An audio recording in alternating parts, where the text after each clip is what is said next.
말씀꽃이 활짝 피었습니다. 구경하고 가세요. 여기는 사주풀입니다. 오늘 순서 시작합니다.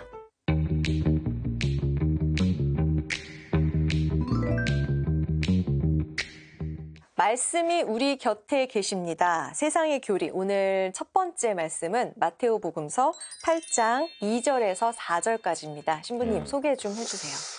예, 이런 말씀이 있어요. 예수께서 산에서 내려오시자 많은 군중이 그분을 따랐다. 그때 어떤 나병 환자가 다가와 예수께 엎드려 절하며 이렇게 말하였다. 주님께서는 하고자 하시면 저를 깨끗하게 하실 수 있습니다. 예수께서 손을 내밀어 그에게 대시며 말씀하셨다. 내가 하고자 하니 깨끗하게 되어라.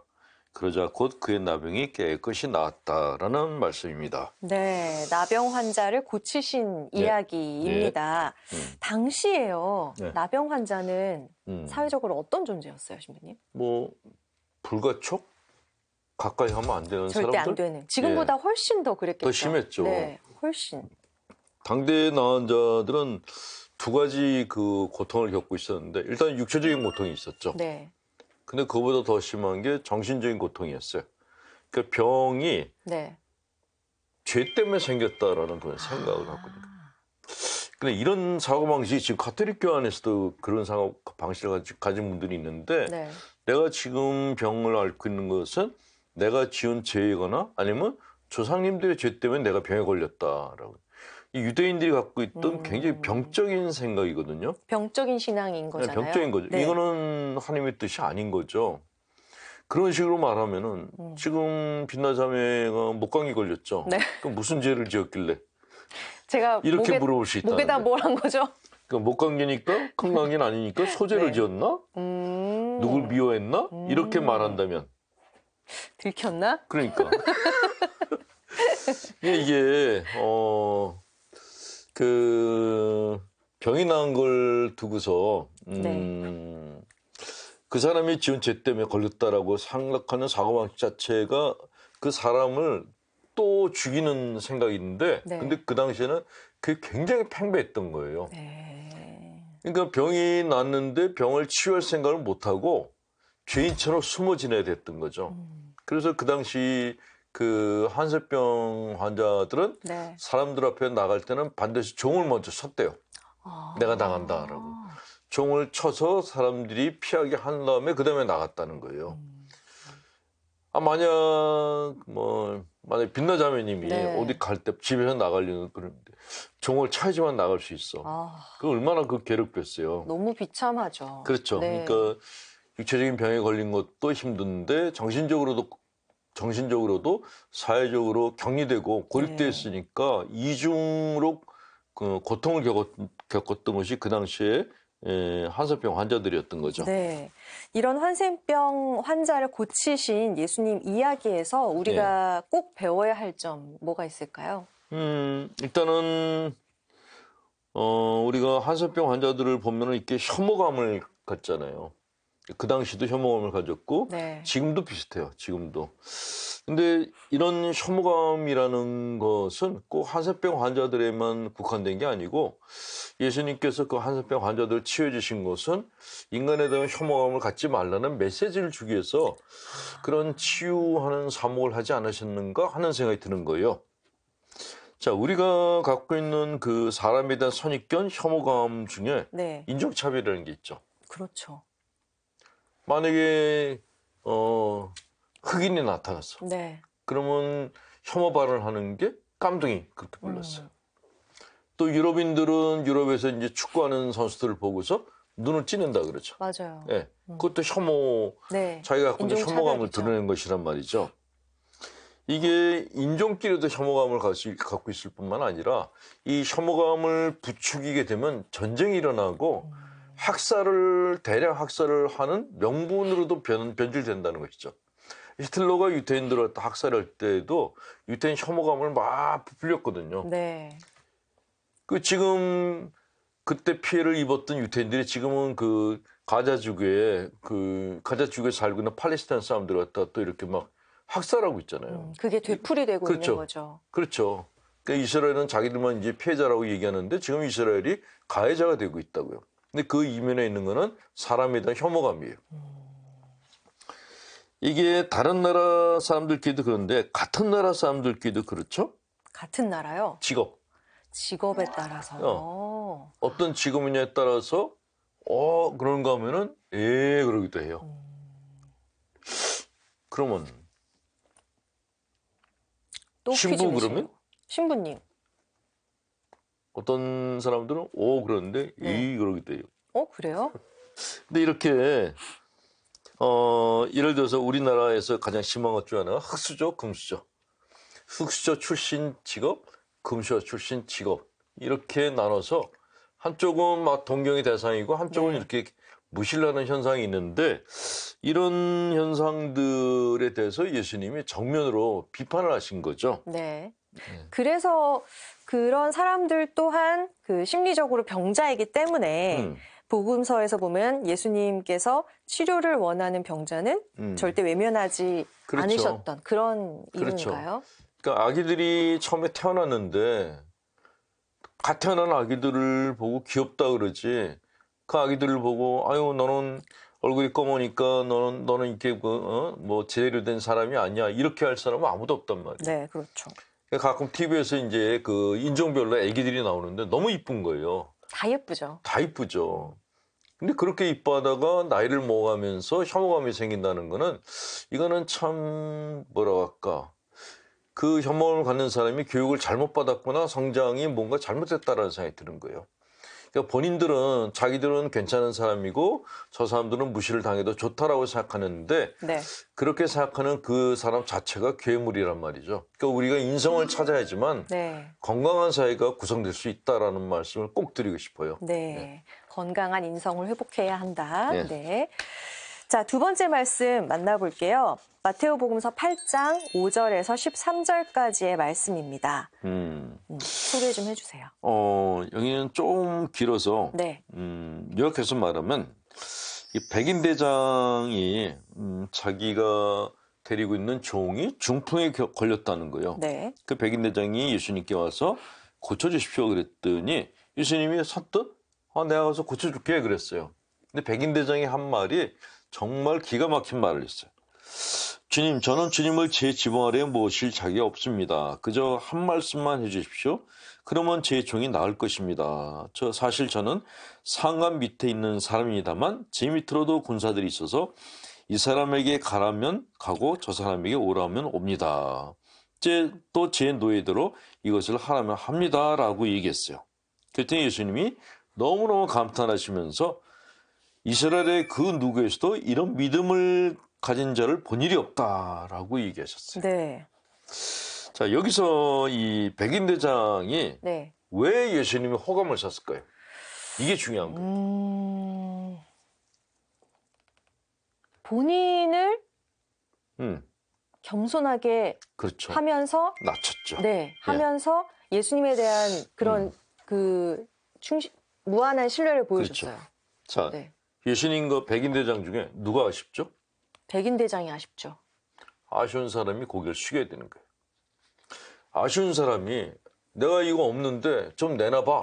그러면 누가 주겠어요? 치료 좀 해줘. 그렇죠. 이러면 안 되죠. 만약에 그 옆집 아줌마가 빛나자매한테 네. 와가지고 빛나자매 내가 돈이 없는데 돈 좀 내놔. 그러면 네. 저도 주겠어요? 없어요. 안 주죠. 안 주죠. 네. 있어도 안 줘요.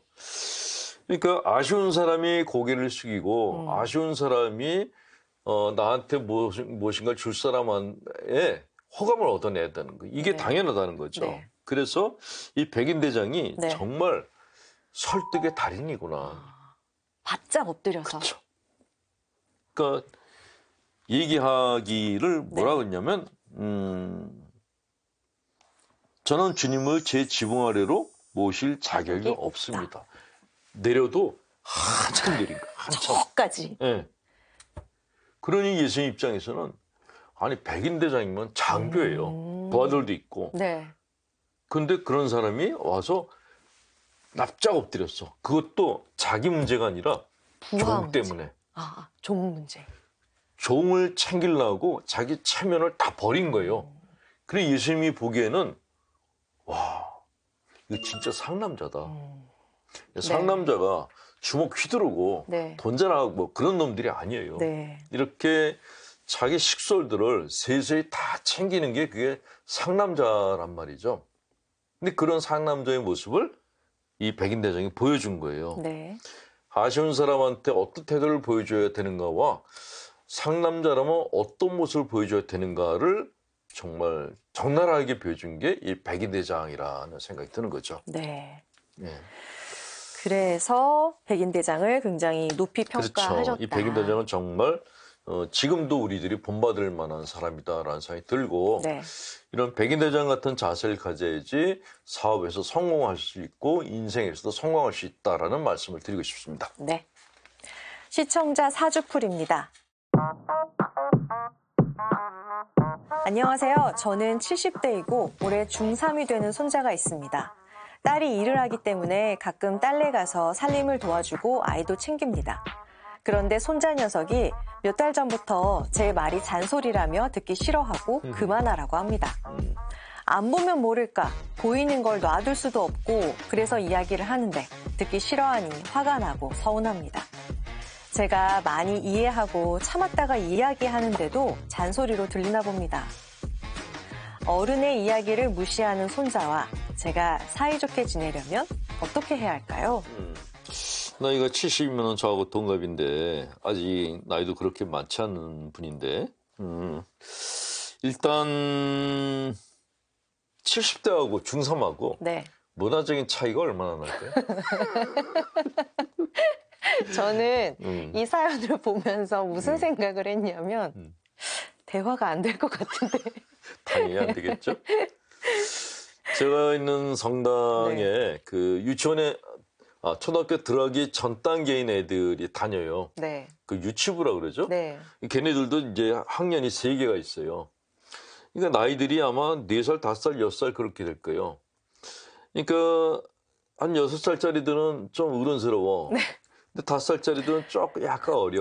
4살짜리들은 그냥 강아지 떼들 같아요.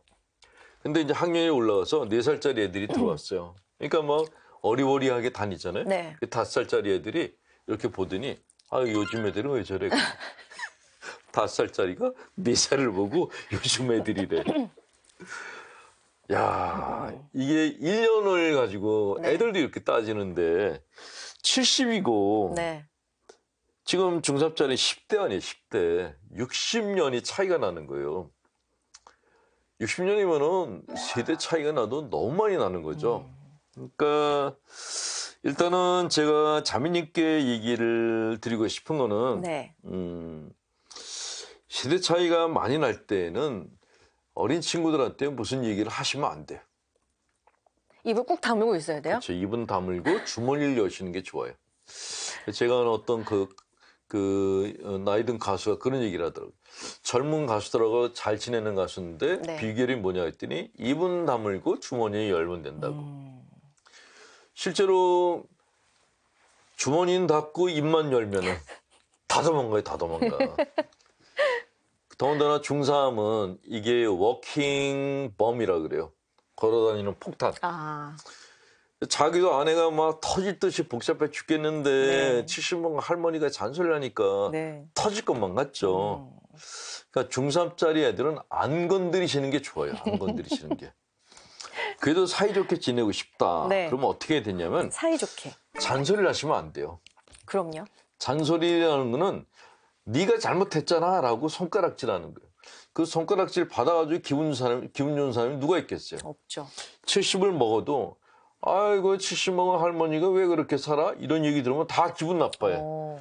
그러니까 내가 듣는 건 기분 나쁘고 내가 하는 말은 다 귀담아 들어야 돼. 이거는 이기적인 거예요. 중3짜리 애들한테 네. 필요한 거는 잔소리하는 대신에 얘가 뭘 좋아하는지 좋아하는 물건을 사주는 게 좋아요. 사줘놓고 잔소리하면은 그거는 제로예요. 그냥 아무 말 하지 마시고 그냥 손주가 뭐가 필요한지 이렇게 네. 딱 센스로 감을 잡으셔서 그 물건을 손주 책상에다 딱 올려놓으세요. 그리고 70 먹으셨어도 네. 깔끔하게 입고 다녔어요. 젊게. 이유는요? 자랑해요, 손주가. 우리 할머니 멋쟁이야, 이렇게요? 예전에 학교에 엄마들이 이제 찾아왔어요. 네. 근데 어떤 엄마가 쫙 차려입고 오면 애들이 다 내다봐. 남학생들은 다 내다봐. 그리고 누구 누나야 그래. 중돌이들이 네. 중학생들이 이쁜 그 엄마가 오면은 누구 누나야 그래. 근데 한 놈이 우리 네. 엄마야 그러면 오 그래요.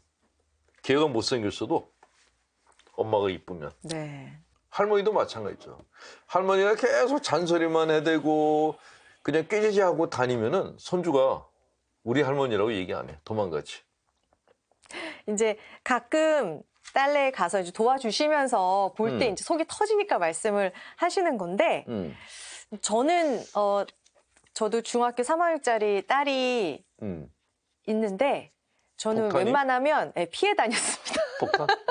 웬만하면 마주치지 않으려고. 중3짜리 딸들은 거의 지뢰라고 보시면 그냥 안 밟는 게 네. 좋아. 안 밟는 게. 속은 터지시겠지만 그래도 조금만 더 참고 이 시기를 넘기는 게 어떨까 하는 생각을 좀 해보게 됐네요. 좀 더 현명한 생각을 하신다면은 네. 내가 내 말을 안 듣는 이 중3짜리 애 때문에 속을 끓이면은 걔가 건강이 나빠질까요? 내 건강이 나빠질까요? 그럴 필요가 없다. 좀 이기적으로 생각해 보세요. 네. 이기적으로 나한테 이런 걸 생각하시라고요. 손주 때문에 속상하면은 네. 손주는 안 바뀌고 내 속만 터져요. 이게 현실이에요.